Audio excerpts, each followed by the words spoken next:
right, good evening everyone. My name is Becky Hatfield and welcome to the St. Johnsbury Athenaeum.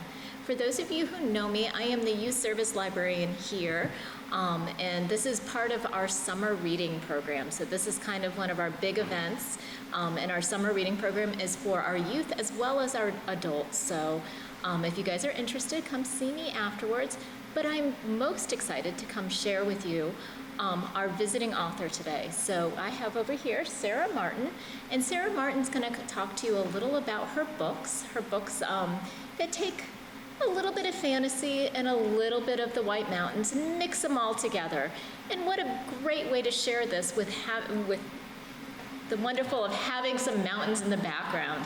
So I would like to actually hand this over to Sara Martin, who I am very excited to share with you guys today. So I hope you guys enjoy. Thank you.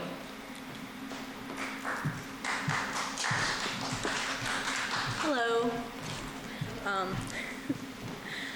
So yes, I am the author of Winders of the Mountain. This has been like probably one of the biggest dreams of mine since I was like in the 4th grade. I just really wanted to write a series, and this is the first book of the series, and I started writing it about 9 years ago. I'm a big hiker. I don't know if anybody here likes to hike in the White Mountains, but I love to hike the White Mountains, and well, mountains like this. But my favorite mountain was Mount Washington, and growing up I always wanted to know the legends and the myths of the White Mountains. And I just remember hiking one day up on Mount Washington, and I came up with this idea. I happened to be walking on a trail where my friend, her name is Ty, but in the book it's Trish. She talked to me about what I would like to be if I had to live on top of a mountain, what type of animal I would like to be. And I kept thinking, what would I want to be? And what I came up with was a raven, because ravens can fly, and I always wanted to fly. So when I was hiking and coming up with this idea, I happened to come across 2 raven birds just sitting there, and they were floating, flying across the mountains, and I was like, wow, it'd be cool if people had wings and they could fly and get to see like a different view of Mount Washington. And I was like, but what if there are people who fly and are living around here? And then that's when it all took off, and I had to go home and I had to start writing. And I wrote and I wrote about myself, Sara, because the main character is based off me. But at the same time, I wrote about some of the people I knew. I added them into the book, I added them into the story, and it grew and it grew and it grew into my first book, which took me 5 years to write, because it was always changing. I always went back and re-looked at things. But the cool part was it kept going back to the flying part. I'm all over the place because that's the way I work. I started adding more people in there that I knew. So there's many characters. There's me, Sara, in the book. There's my friend Ty, who I hiked with, and some of these events actually happened. I did hike with my friend. We hiked all over. We actually came across a moose. Yes, I came across a moose in the woods with her baby, and it was an amazing experience, and I had to add that into the story, because all my little experiences I thought were really cool had to be in there. But I also wanted to keep it fantasy based too, because as much as I love Mount Washington, growing up I loved fantasy. My first book I ever read was Lion, Witch, and the Wardrobe. Loved it. And I loved the series, so I wanted to do something very similar to that. So I had to add my own lion in there, so the moose became that lion. And it was great to continue writing and to add some of these elements in the book, along with the people that I started adding in. And a lot of them are based on the people in my life. It's also based on my college years too, because it all started when I was near Linden State College. I kind of added myself back then, even though I was about 30 when I started writing the book. I based it on the young version of me, back when I was in college. So I don't know if anybody has read it yet. Does anybody have looked at it? Have had a chance to read it? A few? You? So I'd like to read the back if I could. So 6 million people visit the Mount Washington Valley area each year. And the reason why I picked 6 is because I actually went online and found out that for tourist season, we have the second highest in the country for people to come here to Mount Washington area and actually visit. So there's 6 million people who come here every year to enjoy the Mount Washington area. 6 million people take a ride through the notches of the White Mountains. And not one of them knows the story of the Mount Washington Minders and how they came to be until now. Sara is just a normal college student who loves to hike in the White Mountains of New Hampshire with her friend Trish. She has big dreams of her future after college graduation. During one of her hikes, Sara stumbles upon a woman named Rose, who after getting to know her tells her that the mountains are calling you. It's time for you to join us. Sara later discovers that us is actually a group of minders that are formed over hundreds of years to protect the mountain from an ancient looming darkness. She must take an ultimate decision whether to join the minders like Joey and Thomas and Rose and unravel the puzzle of magic that she must master. But will Sara change her future plans in order to join the minders and protect the mountain? Better yet, from whom does the mountain need protected from? Well, that's what I always wondered. I loved the Mount Washington. I used to hike it, and I thought to myself as I was, of course, dreaming about being a raven, what if there was something on the mountain that people didn't know about? I said the mountain also, I've also learned that has 3 major wind currents that actually travel through the top, and that can change the weather like that. And I noticed this because when I hiked one time up in the Mount Washington area, I started, it was 85 degrees down below, and by the time I got to the top, it was 35 degrees and hailing, and I was really cold, and how did the weather change? It was so fast. I kept thinking, what if someone controlled that? What if someone controlled the weather? What if somebody wanted that control? And that's when I started thinking about Sara. What if these miners protected something special on top of Mount Washington that protected these wind currents from something evil? And again, it grew. Of course, I'm hiking through the mountains, and this story is just unraveling in my head. And of course, every time I came back from hiking, I would have to go and write more and write more. And eventually, before I knew it, I had 225 pages, and I didn't even realize it until after I was done typing it, and I put it in a document, and I was like, wow, I did this. I couldn't believe it. Because it was definitely one of my biggest dreams since I was in 4th grade, because in 4th grade, I knew I had a learning and reading writing disability, and I couldn't really hardly read, I couldn't write, but I had a teacher who never wanted to give up on me, and she kept telling me that I had these brilliant ideas, and that if I worked really hard, I could master writing, and I could come up with stuff. And I did, and I ended up writing a very short story for her, and she loved it, and she kept encouraging me to write more. And I'm very glad that I followed that, because I loved writing. I just had a hard time with it, but now the more I write, the better I've gotten. But I realized I was really good at character basing and coming up with different people and coming up with plot lines and coming up with a storyline. And I didn't realize that the storyline, I only had planned on writing one book, but I didn't realize that the storyline was so, like, I had enough to write a second book. So I continued that, and I wrote the second one. And even now, I have enough in here to write a third one because I want to continue it with more characters. And I have a whole new way I want to go. I mean, even though at the beginning I thought I have a beginning, a middle, an end, I'm going to do magic, I'm going to add in different legends of the White Mountains. Like, I don't know if everybody knows the Willie story. Well, when I was a kid, I heard that story and I didn't realize it was real.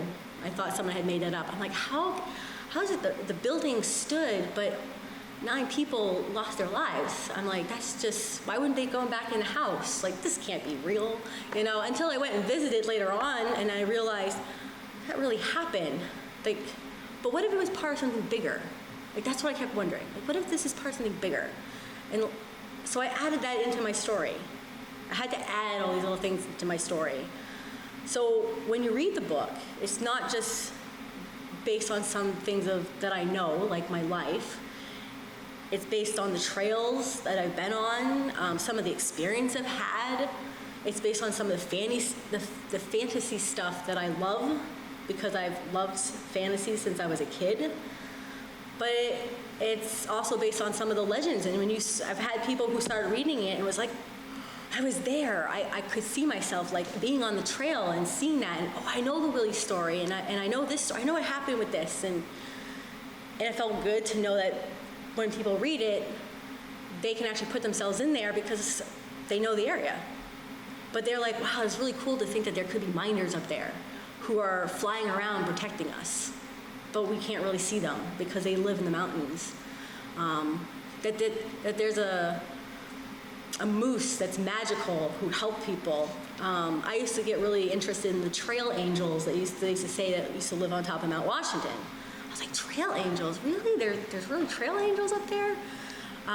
So of course I had to add that into my book as well. So I've incorporated so much that I think I've expanded that I can now write at least 1 to 2 more books in the series, and that's my hope. So I'm hoping people keep reading it and keep enjoying it. And I was curious if anybody had any questions on the book, or if anybody's like question on writing, or people who have read the book that are more interested in the second one. Yes? Where did you start with the name minders, people that you hear them out? All right. That's an interesting one, because when I first wrote the book, it was actually Guardians of the Mountain. But then Guardian of the Galaxy came out, and I was like, oh, well, that just took that. So I knew I couldn't go with that anymore. So I was like, okay, what am I going to do? So then I started going through books and then looked online, and I found out that in some countries they actually use what they call minders to bring people around their country. Because they're very secretive. And I kept thinking, well, the miners are very secretive. Nobody can see them. When they're on the trails, they have crystals that are their power.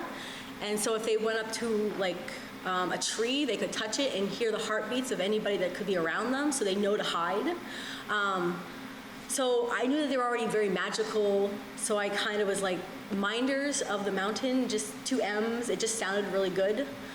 So I kept swinging it. Of course, a lot of my ideas I swung by my husband a lot. So, and he was like, that sounds good. So we went kind of with that. So I actually really glad now that I changed it to Minders of the Mountain instead of Guardians of the Mountain. Yes, go ahead. Was it faster to get the second book out since you've already punched through the first? Well, I think the pressure of putting out the second one, like I never realized that authors have sometimes pressure. When you write the first one, nobody knows you're actually writing a book. So there's no pressure there. There's no one saying, when's the second one coming out? When's the second one coming out? So when I came out the second one, I actually had a couple people read the first one and said, every month, they would text me or write to me on Facebook. Is the second one, are you working on the second one? How's that one coming? Are you coming soon? So all of a sudden I was like, oh, I need to work on this book. And so it kind of, the pressure was a little bit more on. So already I've had some people who have read the first one and the second one have already asked me, I know it's kind of early to ask you if the third one's coming.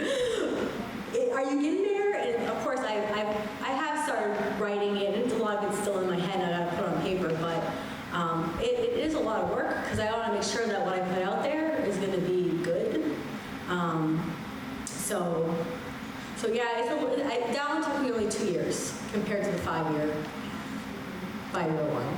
And so we'll see what happens when it comes to the third one. So where do we find your book? I know you have some this evening, but Yes. are you in the local bookstores? Can we get you on Amazon? I am definitely on Amazon. You can actually, there's Littleton carries it. If you ever gone to the Wagon Meal, it's one of my favorite restaurants. They carry it for me. The Co-op in Littleton has it as well. If you go to Conway, their bookstore has it. Gorham has it. I'm trying to remember. And Lincoln, actually Clark's Trading Post, actually had it in their gift shop. It's funny because I just went there yesterday and I still had a couple copies, so I was waiting. But I know that because online through Amazon, you can order it that way. You can order it for your Kindle as well. And the way I have it set up too is that if you were at a library or if you were at another bookstore and you just went to any bookstore and asked for, they can order it for you because I have it made so anybody can order it and put it in your store, or even order for anybody else. So. Are you thinking the Mount Washington Hotel bookstore, their store would be a great place? It was in the Mount Washington Hotel, and I do believe that was a great place for it. Unfortunately, it closed the one up above where it was located. Got the name of the store. It was Wren. I had it in Wren upstairs. I actually did a book signing. My first book signing was actually at the Mount Washington Hotel, which I thought was a perfect place for a book signing because the Mount Washington was right there in the background. But yeah, those about right now it's just been kind of staying local in this area, so I try to keep track of all my books where they are, and eventually I'm hoping to branch out more. But yeah, literally you can just go to any bookstore and just ask, and they'll get it for you. Who did you publish it? What was the story that you published? So my first major is graphic design, and I wanted to be able to do everything for my book. So I actually took book publishing, and so I learned how to come up with the cover design, how to do the inside, all that stuff. So I actually went through Amazon to do mine because I've had like, the book cover was between me and my husband because he had to help me out a little bit. Just to come up with some of like the crystal, because that took like a lot of using Photoshop and Illustrator, and then even to put the words and to spread out the words and all that stuff all took, and even the back too, took Photoshop and Illustrator to do. And then we usually just put it in the system and then have it go. And Amazon helps me out with like the ads and all that stuff, get it going. When it comes to like editing, I actually had people I knew who kind of helped me with the editing because I had looked it up online, and it's quite a bit of money to have a real editor look at it. And at this time, I don't have that, being able to do that, so. So you mentioned you're an avid hiker. Yes, I am. And have been hiking the White Mountains for a long time. Before you started your first book, you said it took you 5 years. How much research did you actually do on the White Mountains before you Oh, started? I started collecting some of the Mount Washington books probably like 4 or 5 years ahead of time, because I was already like interested. So when I was about 24 is when I was like, I've lived here my whole life and I have never hiked these mountains. And I'm like, what? I need to start hiking them. So then I started hiking them, and that's when I was like, why is that sign plaque there? Who is that person? Why is that person like important or not important? Or so I was like, I really need to know where I live, because you meet people on the trail and they come from other countries. Again, like I said, there's 6 million people every year who come visit, and here I am. I've lived here my whole life, and I had no idea half the stuff that went on, and I just thought, this is where I live. I really should know this stuff. So, but that made me want to hike more, because then I got to see more, and I felt like I was part of a different world I think up when you're hiking up Mount Washington, you're like in a different world. It doesn't even feel like you're. Sometimes I felt like what was it called? Middle Earth, like, you know what I'm talking? Yeah, that's what it felt like. I felt like I was in Middle Earth, walking and talking to different people who came from a different country. So sometimes they had a hard time talking to me, but they were like from Italy or Spain, or sometimes from California, like even our own country, like California, who comes over and had no clue and just was like, I heard Mount Washington's a great place, and I just couldn't wait to like come and visit. And we're all up there, and everyone's so happy and so friendly. It's like a really different environment. So because I started hiking, I had to read all the books. So I picked up old books, some books that were dated back almost 100 years, and I still was like trying to read some of the legends and wanted to know every little detail of what happened in each story. And again, the Village is my favorite because I heard it, I didn't believe it, and then when I actually like read it, this really did happen. So I thought that was pretty cool. So yeah.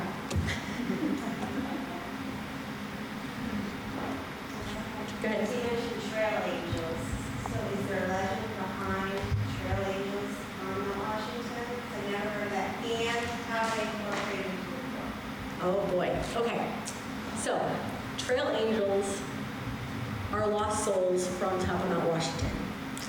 It is that if you get lost up at Mount Washington, there are trail angels that will glow and will help you lead you back to the trail that you were on. And these angels were people who had lost their lives on top of Mount Washington. That is what a trail angel. So there's a story about a guy who wanted to take a picture of the scenery, and of course he started going off the trail. And he found this beautiful clearing, and he took all the pictures he wanted, and then afterwards he didn't know how to get back. And it was getting cold, it was getting dark, he didn't know where he was or what was happening, and all of a sudden out of the blue, this person-like thing started glowing. And he didn't know what else to do but follow it. So he followed and followed it until eventually he realized he was back on the trail. And that's kind of how it started, was that anytime someone got lost, they started saying that they saw something that helped them and guided them back to the trail that they were on. And it actually saved them. So in the book, Sara doesn't realize that not only is she a miner who's protecting the mountains, she also protects people who get lost on top of Mount Washington. And she finds herself trying to save a friend that is in big trouble because he's lost. And she realizes that she has the power to glow. I'm not going to tell you how that happens, you'll have to read. But she learns the power to have a glow, and that is what actually saves her friend on top of the mountain. And then, of course, they tell her afterwards, and she's like, I was glowing, and they're like, you're a trail angel, too. Like, so there's more to, like, I thought the trail angel was just a really cool thing, and I had to incorporate that into my book. So I just thought it was a neat thing to hear and read about. I have never saw one. I almost got lost on top of Washington. I did not. But it would have been cool to come across one of those. What else? Any more questions? So in regards to, you said when you wrote the book, you wrote it as an adult, you've been doing it as if you're writing about being a teen. So we just did recently a whole thing on hot topics for teens, and I'm kind of curious, what inspired you to write it from the voice of a teenager versus the voice of an adult? Because I think, because here I was a grown up, but I remember, I have a hard time remembering way back, but I can still remember like my teen years and how I thought. And when you're younger, you think you have the world figured out, and you don't. And at the time, Sara thought she knew exactly what she was going to do. She was going to do this and this and this, and this was her path, and this is where it was going to lead her. But she is based on me, and at the time, I thought I was going to be a graphic designer. And I thought I was going to graduate school, and, you know, that was the path I was going to lead, and it just wasn't what happened. You know, I ended up realizing it's not what I wanted to do, and I still incorporate it in some of the stuff that I do, because I had to use graphic design for this, but it wasn't like a big thing. It wasn't like my dream or my passion. So then I changed my course So I think for me, the reason why I had done it in the youth form was because I was hoping that kids could see that it's okay, that it doesn't always go. Like maybe sometimes there's another path out there we didn't know about. And it's okay if we follow that path. Maybe we should try a different path. Maybe we don't have to follow the exact path that we think we had to lead all through high school and college years, because I really thought I had to stick with that one path. And I didn't. And by my time I was 30, I was completely on a different trail, going a different way, and it was great. I'm glad I made that. I did that. So that's actually kind of like a little bit in my book, because again, the main character was based off the younger version of me and what I was going through, and I was kind of glad I had added that in there. Now, another interesting part too, which makes my parents laugh, is that my parents are in the book. So my mom read it, and she was like, "You really see me like that?" Yes, Mom, I do. So I had to add her in there, but I didn't even want to use everybody's real names. So I came out with like CC for my mom. My mom worries about me all the time, constantly. I mean, if I was up on the mountain, if she could have texted me 24/7 to make sure I was okay, she would have done it. But that's what she was. She just always wanted me to be okay. And in the book, Sarah's mom, Cece, wants her to be okay. She wants her to, follow the path, do the right thing. And my dad, who's George in the book, he's my dad, and he's a very proud guy. I felt like I could never do anything wrong because he's always proud of me. I was nervous about changing my path in life, and my dad was just like, "You can do this. You can do this. Yeah, this is what you want to do." So he's always been the proud dad who just wanted me to be happy, and so in the book, he's in there too. And what made my parents laugh most is that the first chapter is actually my birth. My mom actually gave birth to me. And my dad's quirkiness, because my dad didn't want to be in the room when I was born. He was nervous, but he still went afterwards and realized it wasn't as bad as he thought it was going to be. But that was all in the first chapter. And I was like, "Why did you put that in there?" And I was like, "Because, at the end, you guys were so thrilled to see this. I felt like you guys were thrilled to have me. You were nervous at the beginning. You weren't sure if you were going to be parents. It was a nerve-wracking experience, but then you had me." And my dad's time was actually working Wildcat, and so did my mom. They both worked at Wildcat.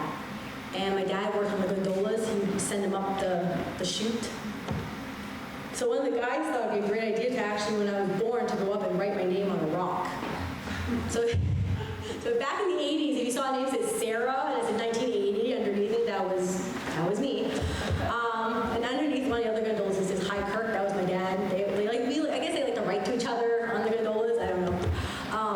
But I thought it was a really cool idea, and I kept thinking, wouldn't it be cool if someone had a legend I didn't know, but in the book it says that the person who was going to save Mount Washington her name was going to be written on the rocks, on top of Mount Washington. So I made myself into a little bit of a Mount Washington legend, but in a minder's form. And I have a crystal, and I can fly like I've always wished I could. I can save people. I guess that's something I always wanted to do, be there to save people. So a lot of that is in there, but it's all based on the younger version of me learning that I can take a different path and develop into something who I am now today. Because she's getting there. She's becoming she's aging in the book. And by the time the second one rolls around, it's already been a whole year. So, and the third one's gonna be another whole year. So she is getting older. And what I want her to do is kind of grow and have everybody else, all those other characters, grow with her. So I think that's very important in the book. Oh gosh. Yes, go ahead. Sarah, what's your approach to your writing? Do you write them only when you're inspired, or do you chip away a little bit each day when you're working on a project, or? I think people help me. I think in general, without realizing it, I have people around me who do help me, because I didn't know where my third book was gonna go. And back when my son was 10, he's 18 now, but when he was 10, he said, "Well, you couldn't put me in the book." I was like, "You're 10. So I had to think. I'm like, "Well, maybe later on I will." So eventually now in the third book, I already that, and it took a long time to, develop. Another one which I was actually talking to my friend in the car was my sister. My sister's not happy that I made myself an only child, because I also have my sister in my real life. So she came across and was like, well, why am I not in the book? Like, it's not fair that you put yourself as an only child. And I was like, this is my fantasy. This is my book, I'm writing it. And she was like, well, I'd like to be in the book too. So now I've already incorporated somewhere I'm gonna have the third book go. She will be in there and she will realize it. I don't know how happy she'll be with her character, but we'll see what happens. But I think the experiences I've had, all those things, helps me write the book. And right now, I'm just kind of working on this series, but I'm hoping that once it's done, I'll be inspired by something else to start writing even another series. But I know this one, I really always wanted to write a series of 3 books. That was my biggest thing. So I'm hoping that after this, I can probably do another series of 3. I should do something else. Yes, go ahead. Well, I know you said you have ideas rolling around in your head about the third book, but have you actually begun writing any of it yet? I've started a little bit to start the third book. It's been a little hard at the moment to find time. I'm hoping more now that it's summer, I'll find more time. It's nicer out, so usually I can get out with my laptop or find more time to start writing. Because usually when I start writing, I have to sit down and everything that's in here has to come out. And I can't just write for 10 minutes and stop writing. I have to write for at least an hour or more. Or sometimes even write a full chapter. And then I can go, okay, this is done. Now I gotta think about what the next chapter is going to be. But like I've told other people, sometimes I'll be writing and I think this is gonna go one way, and halfway through writing I'll stop and be like, I guess that person must like that person. I didn't think that was gonna go that way, but all right, I'll go with it and I'll just continue writing because something, I don't know, almost inspired me to kind of take over a little bit. So it must be the inner me. And then there are days I can write more, sometimes less. It's just depending on where I am in the book. I mean, I've actually had roadblocks where I couldn't go any further, and I had to just kind of wait it out. And then all of a sudden, something happened. I was like, oh, that's a great idea. And then I just went with it for the next couple chapters before I had to stop again. For my first book, I was so nervous about putting it out because you don't know what people are going to think. That I had to, I had 4 or 5 different people read it first, and then I had to reread it and look it over and just to make sure it flowed nicely and it worked. So, I mean, right now I feel like I have enough energy that I'm kind of gearing myself up to really start writing that third book, because now I have enough that I want to go with. But I was just telling my friend that I want to go hike some of the mountains because my third book is going over to Pinkham Notch area. So I haven't hiked that since I was 24. So I'm going to have to go back and hike it first because I need to know the trails. So when I'm writing, I'm actually there. So when I go back home, I can actually visualize all the trails, what they're doing, where they're going, because I have to see things. It's almost like a movie playing out in my head. Because even with the first one, I had to actually go hike all the trails first. So I knew where they were going to live. I knew they were going to live in the gorge. I saw the gorge. I knew that it was down below. I always thought it was a beautiful place to live. If I had to live up in the mountains, I probably lived there. It was a nice little area, and I thought they could get fish there. They could get fruits and fruits to live off. And they could have caves. So it just worked. And plus, it'd be where the hikers were, but the hikers couldn't reach them. So I thought that was a perfect section. And then I always thought it was kind of interesting the gem pool, which is where they get their crystals from. Every time you become a miner, you get a gem from Mount Washington. You get it from the gem pool. Well, I didn't know what the gem pool was until I actually came across it on the trail, and I was like, why would someone call this the gem pool? Are there gems in there? Is there, what's in there? Why would someone call it? Is it sparkly?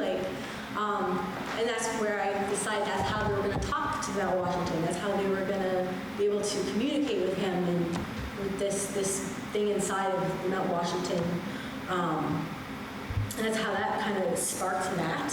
But it's all these places that I just thought was the coolest thing and just wanted to know more of, and just kind of came up with my own vision of what it is and what it's used for. My second book actually goes into Franconia Notch because I love that area too. So in the second book, it takes a whole other area of Mount Washington, a whole other notch that I think is a beautiful place. I actually take you right to Lonesome Lake. I don't know if everybody hiked Lonesome Lake. It's so beautiful. The mountains in the background. And I always was curious about that lake. I found it like very, because I was like, what's it here for? What's the purpose? And then how did it form? Like, why they call it Lonesome Lake? Is it lonesome? Like, I had to know more about it. But then I also heard about the abduction that happened in the area and stuff like that. So that's all incorporated in the second book. Why did the Old Man Mountain really fall? Incorporate that. My vision of what happened in my head. And of course, a lot of it's fantasy because I know a lot of it really couldn't happen. But I wanted to add it in there because it's just how it kept rolling. So. Just hearing you describe the books and how you incorporated legends and possibly some faction, by hiking it, you saw actual visuals.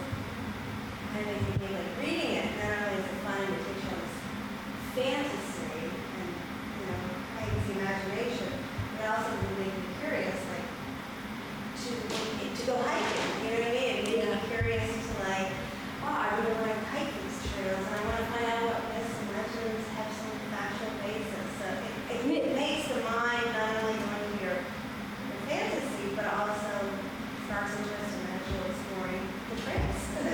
Yeah, well, that's kind of what I was hoping for. I was hoping for that people, even the ones that, there are a lot of people who live around here.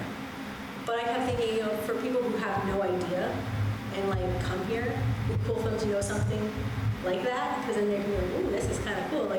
Maybe in my Washington area has these creatures and these special people that live around here and they don't even know it, And so I thought it would be kind of cool because then if someone read the book, they can be like, I want to know where these minders live and go hike the trail and go see it for themselves.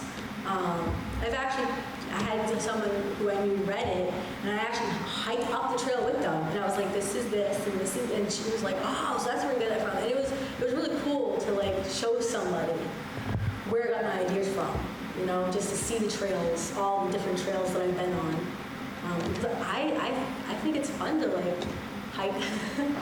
I really do. I think it's great to get out there, and I think that's the time. That's for me, it was the best way to let my mind wander and be able to express myself in different ways through my book.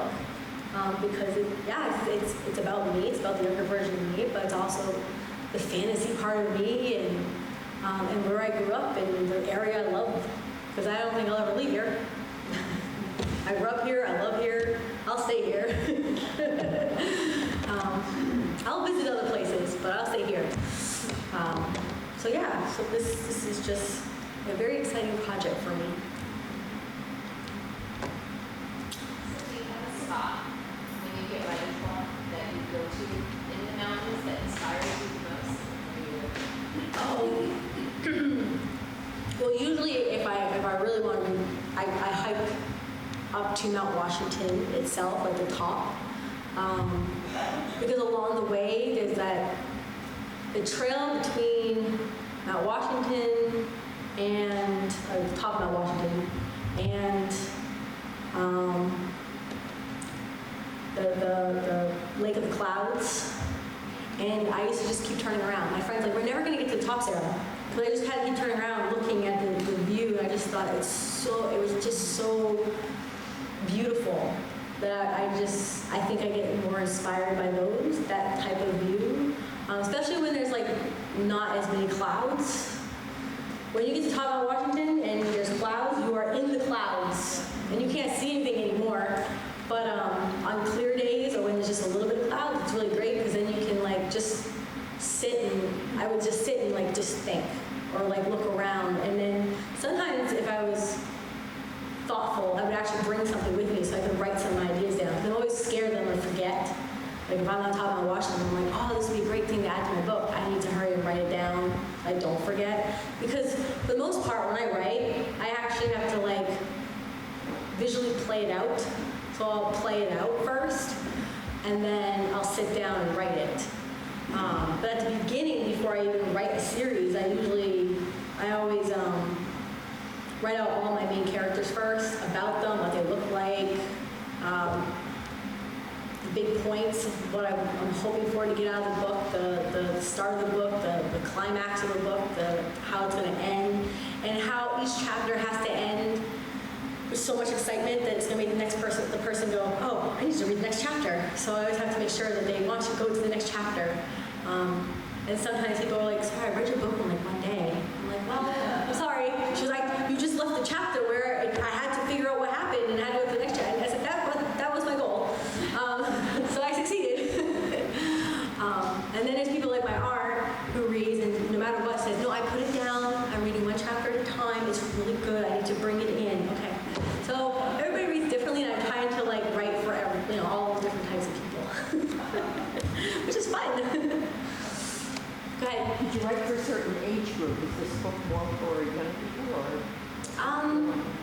When I was writing it, I actually wasn't really thinking of an age group. I mean, I really wanted like younger kids, more like teens, 20s, to read it. But the ones that seem to enjoy it a lot are the older people who have contacted me and say, I love the White Mountains, and this makes me think back, like, oh, it'd be so that would be fun to fly, I hiked that trail. I know, like, they seem to know more about the area, and that's what intrigues them to read it, because they know the Willie story. And they know all the things that have happened, because they're already paying attention to it, where, unfortunately, kids that are my son's age aren't.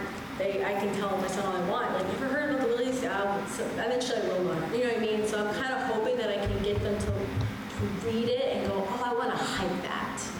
Because I feel like people need to get out and hike and do stuff. And what better way than to read a book first and then go, oh, that'd be so cool to like now go on that trail. I'm going to not just get to see the beautiful surroundings, but now I'm going to have the story in my head. That, and everybody sees it a little differently, which is nice, because I didn't want people to see exactly my vision of all, like everything, but their own like way of seeing things, and just go up and explore it themselves. It's the biggest trail that is part of the first book, is the Athenaeum Riviera Trail, which is the one that takes you up to Mount Washington. So, and that's one of my favorite trails to hike.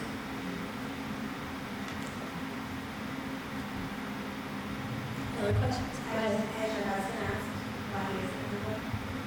Where's my character? Or is He's kind of in the book. His character is one character was kind of based a little off of him. And it just happened, probably because he was talking to me so much while I was writing, and he just somehow incorporated himself in there. Because all of a sudden I'm like, why is this character more like you all of a sudden? Like I wasn't really planning on putting you in there, but he kind of formed a little bit of Joey. So if you read Joey, it's a little bit of him and a little bit of other people that I know, another person. It's like two people in one. It happens. But yeah, so most of my characters from the book are actual people that I've known or